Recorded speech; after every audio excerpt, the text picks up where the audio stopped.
Hey, folks, welcome to Phantoms and Monsters Radio. Now, tonight's episode is not about sightings, it's about the moment when something shifts. Now, across decades of reports, across cultures, belief systems, and levels of experience, witnesses describe the exact internal change. A moment when the world does not visibly alter, but the certainty of safety disappears. Not fear at first, recognition, a tightening in the chest, a pressure behind the eyes, a sudden understanding that something is wrong even though nothing can yet be seen. One witness described it like this: it felt like my instincts woke up before my mind knew why. That response is not imagination. It's not a cultural expectation. It's a nervous system responding to a threat that the conscious mind has not yet identified. Ultraterrestrial encounters differ from UFO sightings or hauntings in one critical way. The danger does not arrive. It's already there. Already observing, already aware, and already waiting for the moment when it's noticed.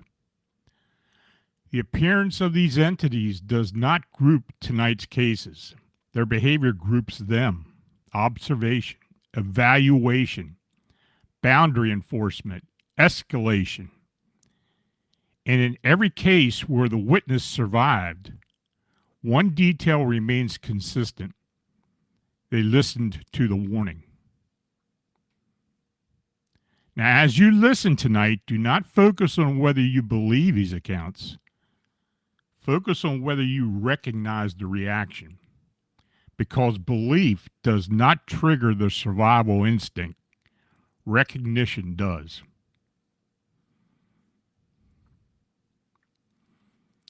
Now, the unseen ones are among the most disturbing ultraterrestrial intelligence reported, not because of appearance, but because they do not require visibility. Witnesses do not describe an arrival. They describe a realization, a sudden awareness that they are no longer alone, despite nothing in the environment changing. No sound, no movement, and no visible form. Just the presence. Another experiencer explained it this way: the room didn't change, I did. The emotional response is immediate and profound. A loss of privacy that goes beyond physical space. A certainty that something is aware of the witness in a profoundly personal way. Now, among these encounters, a recurring intelligence is identified by experiencers as Uru.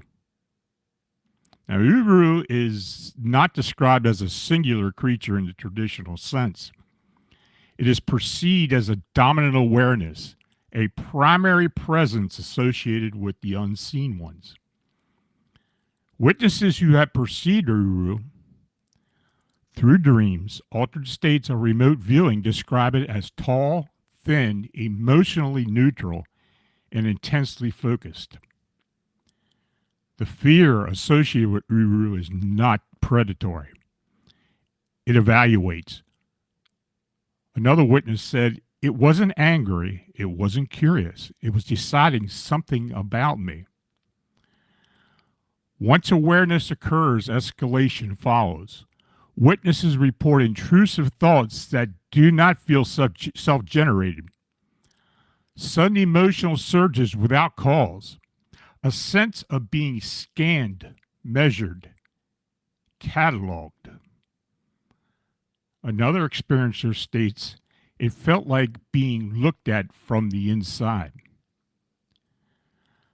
Attempts to communicate almost always intensify the encounter. The most chilling realization reported across these cases is this: time wasn't on our side, it was on theirs. Now, the fear of being known, human fear, is rooted in physical horror. Ultraterrestrial fear is rooted in realization that something understands you without revealing itself, and it does not need to act quickly. Now, if you want to know more about Uru, go to phantomsandmonsters.com, and I've got a post there about the unseen ones in Uru and its association with the Chicago Mothman sightings. Now we go from observation to enforcement.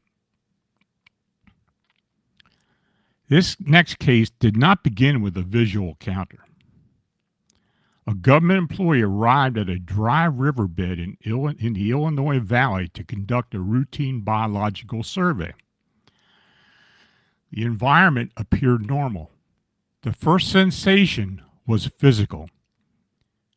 It hit me like a pressure wave across my chest. The second attempt intensified the reaction. It wasn't fear yet, it was urgency. On the third attempt, the sensation became overwhelming. His body reacted before his mind could intervene. That is when he saw it. A large, brown, pear-shaped entity over 5 feet tall, motionless, watching. The telepathic message was calm, firm, and unmistakable. Leave. Leave now. Leave this place. The entity did not advance. It did not chase. It enforced a boundary. The fear came afterward. I realized it had been there the entire time. Now, territorial intelligence, this is not predation. It was control of space. When boundaries are invisible. Now, in this third case, this encounter demonstrates deceptive proximity. A cyclist stopped outside a store to unchain his bike when a red SUV pulled unusually close. The driver appeared human, but something about her face was deeply unsettling. She looked young and ancient at the same time, the witness states. When she asked for help, fear surged without explanation. My instincts were screaming before I knew why. Her request was not optional. It was directive. When the witness fled, her reaction was rage. She screamed like I had ruined something. The witness remains convinced that entering the vehicle would have resulted in a disappearance. Theirs. Now, ultraterrestrial encounters often begin with requests, not forms. Now we go from open space to containment. Now, these encounters exploit the most vulnerable human state, sleep. Witnesses awaken, unable to move, already aware of a presence. I knew it was there before I opened my eyes. The entity did not rush. They observed. They stated it wasn't in a hurry. The paralysis lifts only when the entity withdraws. Danger is not injury. It is demonstration of dominance. But when the safety zones collapse, this was not a single encounter. This was a siege. For 3 years, a child was tormented by an entity resembling a pale teenage boy with black eyes. It could turn invisible, mimic voices, physically interact. They state I knew exactly how far it would go. The final encounter ended with blinding light and pain inflicted on the entity. It screamed like it didn't expect resistance. Now, some entities appear to feed on prolonged fear states, but in the next account, from individual predator to environmental threat. But before we talk about the following report, if you're enjoying tonight's presentation and want to hear more stories like this, don't forget to hit the like button and subscribe to Phantoms and Monsters Radio. It really helps us reach more people who are searching for answers about the unexplained. And make sure to click the notification bells so you won't miss any of our live shows. Next case. Pale crawlers are among the most viscerally disturbing ultraterrestrial forms reported. Hairless, emaciated, pale in color. But appearance is secondary. Movement is the horror. It crawled like gravity didn't matter. The witnesses described time distortion, chemical panic, and a sense of being surrounded. It slowed down when it knew I saw it.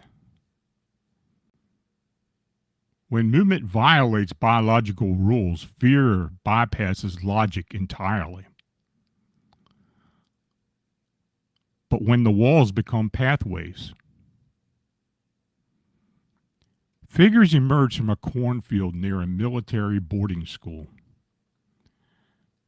They resemble scarecrows, but they move incorrectly. Witness states like they were remembering how to walk. They demanded a specific individual by name. When dismantled, one contained nothing but hay and cloth. Moments later, another entity crossed distance with impossible speed, injuring a staff member. A vertical beam of light erupted from the field. The figures collapsed. Officials arrived asking questions that suggested foreknowledge. They weren't surprised. They were confirming. This felt like retrieval, not discovery. Now, when reality is actively managed. Now, these encounters involve reality failure. Partial figures emerge, space warps. They state the room was opening into something else. Witnesses experienced nausea, vertigo, and overwhelming dread. It felt like reality wouldn't survive full contact. Full manifestation is not required to dominate the environment. But then we go from breach to conflict. A towering humanoid moved faster than human perception. This was at an Iraq base. Gunfire failed. Local villagers were not surprised. They called it the God of Death.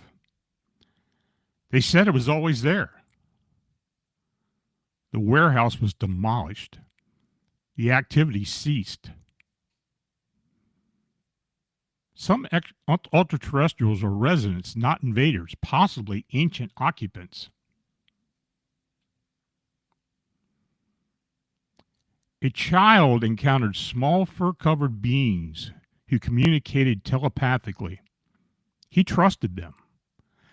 That's what scares me now, he said. They implanted a device. When activated years later, the entity returned in panic. They were scared. That's when I knew it was real. Now, across all 10 cases, the same pattern emerged. The warning comes first. The entities do not rush. Boundaries govern escalation. Resistance changes outcomes.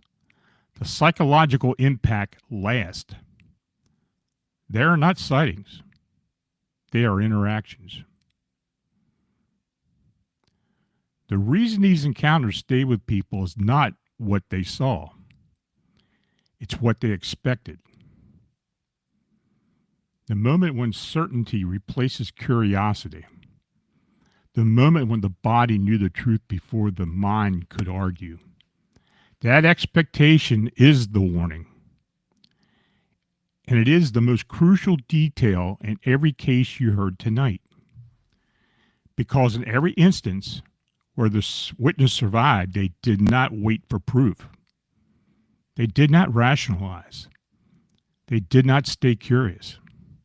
They left. So if you ever feel that sudden pressure in your chest, that tightening behind your eyes, that's certainty that something is wrong. Please do not dismiss it. Do not debate it. And do not stay. Leave. Because whatever you are sensing has already noticed you. Now, if you experienced anything like this or had an unexplained encounter or sighting, you can send your report to Phantoms and Monsters. And as always, thank you for listening.